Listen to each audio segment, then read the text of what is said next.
এরে আল্লাহর বান্দা, তুমি চতুর্মুখী দুর্বল, খানার বেলায় দুর্বল, ঘুমের বেলায় দুর্বল, মেধার বেলায় দুর্বল, দুনিয়ার লাইনেও দুর্বল, তুমি আখিরাতের লাইনে দুর্বল।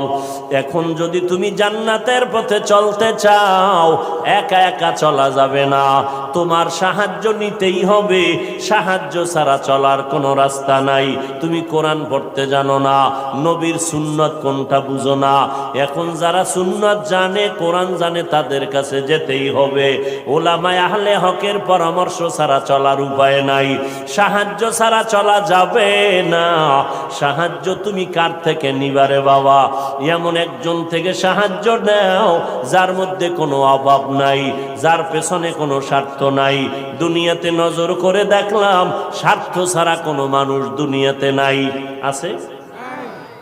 অভাব ছাড়া কোনো মানুষ নাই, বরং